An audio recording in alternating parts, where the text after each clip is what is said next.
వ్యాస భగవానుడు రచించినటువంటి భారతంలో మొదటి పర్వం ఆది పర్వమే. ఆ పర్వాల పేర్లు అలాగే ఉన్నాయి, అలాగే ఉంచి అలాగే ఆంధ్రీకరించి తీసుకొచ్చారు. అందులో ఆది పర్వ ప్రారంభంలో అంటే మహాభారతము ఆంధ్రీకరించడము ప్రారంభం చేస్తున్న సమయంలో నన్నయ్య గారి యొక్క నోటి నుంచి వచ్చిన మొట్టమొదటి పద్యం. ఆ పద్యాన్ని ఆయన తెలుగులో రచించలేదు, దాన్ని ఆయన సంస్కృత భాషలోనే రచన చేశారు. కారణం ఒక్కటే, మనకి దేవతారాధన అని ఒక మాట ఉంది. దేవతారాధనము అంటే భగవంతుణ్ణి ఆరాధించుట. ఏమి, మనమే జాతీయ భాష అని ఒక భాషను పెట్టుకుంటున్నామే, రాష్ట్ర భాష అని రాష్ట్రాలు ఒక భాషను పెట్టుకుంటున్నాయే, ఎవరి భాష మీద వాళ్ళకి అంతంత మక్కువ ఉంటుందే. ఈశ్వరుడు కూడా ఒక నిర్ణయం చేశాడు, ఆరాధన యందు నామములు చెప్పుకోవడంలోనూ భగవంతుణ్ణి స్మరించడంలోనూ భజన చేయడంలోనూ మీరు ఇందులో చేస్తున్నారన్న దానితో సంబంధం ఉండదు. కానీ వైదికమైనటువంటి ఆరాధనా విధాన ప్రక్రియ యందు సంస్కృత భాషను మాత్రమే ఉపయోగిస్తారు. అందుకే శ్వేతవరాహ కల్పే అంటాం తప్ప తెల్ల పంది కల్పే అని దాన్ని మళ్ళీ అనువాదం చేసి పూజలో ఎక్కడా ఉపయోగించరు, సంస్కృత భాషలోనే ఉంటుంది. భారతాన్ని ఆంధ్రీకరించడం అనేటటువంటి మహోజ్వలమైన ప్రక్రియని ప్రారంభం చేస్తూ నన్నయ్య గారు దేవతామూర్తుల యొక్క ఆరాధన, ఆ త్రిమూర్తుల యొక్క అనుగ్రహం నాకు కలగాలి అని సంస్కృతంలోనే ప్రారంభించారు. సంస్కృతంలో ప్రారంభించడం తెలుగు భాషకేదో తక్కువతనం చేసినట్టుగా భావించకూడదు. సంస్కృతం తల్లి వంటిది, తాను ఎంత గొప్పవాడైనా కావచ్చు, కానీ తనని కన్న తల్లి తాను చదువుకున్నంత చదువుకున్నది కాకపోవచ్చు. తనని కన్న తల్లి తానిప్పుడు ఎంత ఐశ్వర్యవంతుడో ఆమె అంత ఐశ్వర్యవంతురాలు కాకపోవచ్చు. తానిప్పుడు ఎంత అందంగా ఉన్నాడో తన తల్లి అంత అందంగా అంత పటుత్వంతో శరీర సౌష్ఠవంతో లేకపోవచ్చు. అయినా అమ్మ అమ్మే.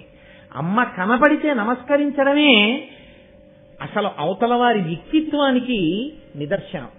కాబట్టి ఆ సంస్కృత భాషలో మొట్టమొదటి పద్యాన్ని చేసి ఆ త్రిమూర్తుల్ని గౌరవించి ఆ త్రిమూర్తుల యొక్క శక్తి స్వరూపాల్ని కూడా స్తోత్రం చేయడం నన్నయ్య గారి యొక్క పరిణతికి నిదర్శనం.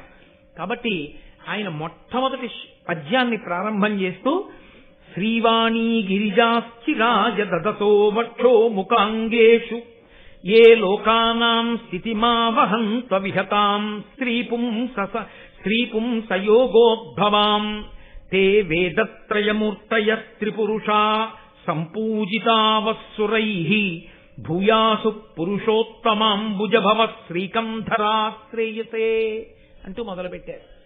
అందులో శ్రీ వాణి గిరిజ, శ్రీ అంటే లక్ష్మి, కవితాపరంగా శ్రీకారంతో ప్రారంభం చేయడం చాలా చక్కటి సంప్రదాయం, శుభప్రదమైనటువంటి ప్రారంభం. కాబట్టి శ్రీకారంతో ప్రారంభం చేశారు. శ్రీ లక్ష్మీదేవి, వాణి సరస్వతి, గిరిజ పార్వతీదేవి. ఈ ముగ్గురు అమ్మలుగా మూడు శక్తులకు ప్రతీకలు. వాణి సరస్వతి ఆమె కవనశక్తికి ప్రతీక. ఒకరిలో ఉన్నటువంటి ప్రజ్ఞ ఆయన యందే ఉండిపోతే స్వార్థంతో అంతకన్నా ఘోరం ఇంకొకటి ఉండదు లోకంలో. అందుకే నీరు నిలబడితే వాసన వస్తుంది. ప్రజ్ఞ తనలోనే ఉండిపోయి తనయందే ప్రకాశించి తనతో అంతరించిపోతే అంతకన్నా ఘోరమైన నేరం ఇంకొకటి లేదు. సరస్వతి నది ప్రవహిస్తుంది. ప్రవహించడానికి ఏ పారితోషికాన్ని ఏ ప్రతిఫలాన్ని కోరకూడదు. ఎవరి నుండి ప్రవహించాలని అడిగారు. పురుష సూక్తం చేస్తూ వేదంలో బ్రాహ్మణోస్య ముఖమాసీత్, వేదం చదువుకునేటటువంటి వాడు బ్రాహ్మణుడు. ఆ బ్రాహ్మణుడు ప్రయత్నపూర్వక పేదరికాన్ని అనుభవించమని చెప్తోంది వేదం. బ్రాహ్మణుడు నిరాడంబరమైనటువంటి జీవితాన్ని గడపాలి తప్ప ఎన్ని తనకి కలిసి వచ్చినా ఐశ్వర్యమే కూడినా ఎంతవరకు అవసరమో అంతవరకు తప్ప అంతక మించి భోగ లాలసతో కూడినటువంటి జీవితము బ్రాహ్మణులకు ఉండరాదు. బ్రాహ్మణుడి యొక్క జీవితం ఒక్కరోజు ఎలా ఉంటుందో వైదికమైన బ్రాహ్మణ జీవనం ఉన్న వాళ్ళ జీవనం మీరు చూస్తే మీరు తెల్లబోతారు. దాదాపుగా 70 సంవత్సరాల పైచిలకు వచ్చినటువంటి కృష్ణావధానులు గారు తన జీవితం మొత్తం మీద చొక్కా వేసుకున్న సందర్భం 3 పర్యాయములని నేను అనుకుంటున్నాను. 3 సార్లు చొక్కా వేసుకున్నారు. అంతకు మించి ఆయనకి చొక్కా వేసుకోవడం ఎప్పుడు రాదు. అంటే ఎంత నిష్ఠాగరిష్ఠులై వాళ్ళు జీవితాన్ని గడిపారో మీరు చూడండి.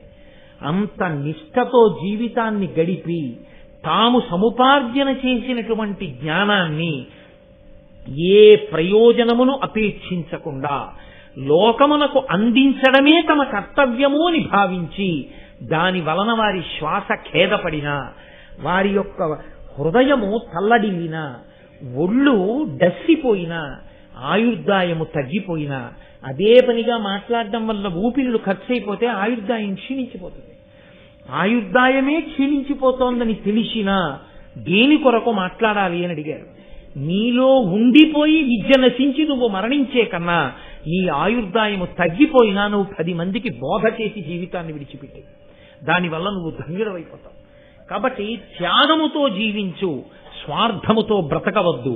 కాబట్టి సరస్వతి ప్రవాహము అది ప్రవహించాలి. ఒకరి నుండి ఒకరికి ప్రవహించి వెళ్ళిందా ఉపయుక్తమవుతుంది.